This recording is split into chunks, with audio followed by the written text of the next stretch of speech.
दोस्तों, नीट की परीक्षा को लेकर एक बार फिर से देश भर में बवाल शुरू हो गया है और केंद्र सरकार भी कुछ ऐसे ही फैसले लेने में लगी है जिसे देखकर हर कोई हैरान है। अभी हाल ही में हमने देखा था कि नीट के पेपर को लाने की जिम्मेदारी एयरफोर्स को दी गई है, जिसके बाद तमाम विपक्षी दलों ने सरकार का मजाक भी उड़ाया था। और अब एक बार फिर से केंद्र सरकार ने एक ऐसा कदम उठा लिया है जिसे देखकर लोग सोचने को मजबूर हो गए। लेकिन आखिर सरकार ने ऐसा क्या कर दिया, आइए जानते हैं इस वीडियो में।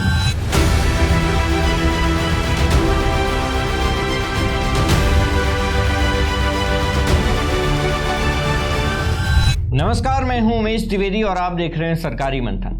दोस्तों, जैसा कि हम जानते हैं कि भारत में होने वाली वो परीक्षा जिसे पास करके MBBS में एडमिशन के रास्ते खुलते हैं, उस परीक्षा में धांधली देखी गई। हम नीट परीक्षा की बात कर रहे हैं और पेपर लीक हो गया और अब यह परीक्षा 21 जून को दोबारा से करवाई जा रही है। अब दोस्तों, जो एजेंसी इस परीक्षा को आयोजित करवाती है, जिसका नाम है राष्ट्रीय परीक्षा एजेंसी यानी कि NTA, उसने मोदी सरकार से ये मांग की है कि भारत में टेलीग्राम मैसेजिंग ऐप को बैन कर दिया जाए। अब दोस्तों, जैसे ही ये खबर सामने आई, इंटरनेट पर तमाम तरह की बातें लोग करने लगे। लोगों का ये कहना है कि जिसको पेपर लीक करना होगा तो उसके लिए इम्पोर्टेंट ये होगा कि कैसे पेपर को बाहर निकाला जाए, ना कि ये कि पेपर को शेयर कौन से एप्लीकेशन से करना है। मतलब देखा जाए तो ये कुछ ऐसा फैसला है जिसे देखकर हर कोई मोदी सरकार का मजाक बनाने में लगा हुआ है। दोस्तों, कहीं ना कहीं देखने में ये नजर आ रहा है कि नीट एग्जाम को लेकर सरकार बिल्कुल हड़बड़ाई हुई है और इसी हड़बड़ाहट के चक्कर में वो कभी एयरफोर्स को बीच में ला रहे हैं तो कभी एप्लीकेशन पर बैन लगा रहे हैं। लेकिन असली सवाल जो लोग पूछ रहे हैं वो ये है कि ये फालतू का ड्रामा करने से अच्छा है कि आप अपने उस सिस्टम पर लगाम लगाइए जो सिस्टम उस पेपर को बनाता है, क्योंकि सिर्फ 2 दिन के लिए किसी एप्लीकेशन को बंद कर देना ये किसी समस्या का स्थायी समाधान नहीं है।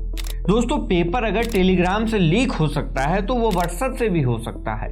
भले ही ये कहा जाए कि व्हाट्सएप एक बहुत ही सिक्योर एप्लीकेशन है, तो सरकार को अगर बैन लगाना ही था तो टेलीग्राम के साथ साथ जितने भी मैसेजिंग ऐप प्ले स्टोर में मौजूद हैं, आप सभी पर बैन लगा दो। लेकिन दोस्तों, बताया जाता है कि व्हाट्सएप पर पेपर लीक करना उतना आसान नहीं है जितना कि टेलीग्राम पर, ऐसा बोला जाता है। आप में से कई लोग हो सकता है कि कंफ्यूज होंगे कि आखिर टेलीग्राम है क्या भला। दोस्तों, टेलीग्राम एक क्लाउड आधारित इंस्टेंट मैसेजिंग ऐप है जिसका मुख्यालय वर्तमान में दुबई, संयुक्त अरब अमीरात में स्थित है।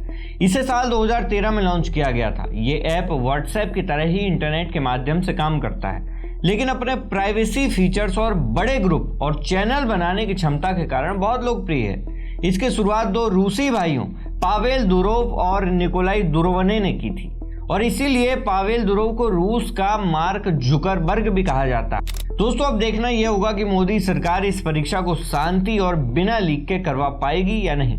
क्या आपको नहीं लगता कि इस बार अगर फिर से कोई धांधली होती है तो मोदी सरकार के लिए अगले चुनावों में सत्ता पर आना मुश्किल होगा, ये रास्ता और कठिन हो जाएगा। आपके इस मुद्दे पर जो भी राय हो हमें कमेंट बॉक्स में जरूर बताएं।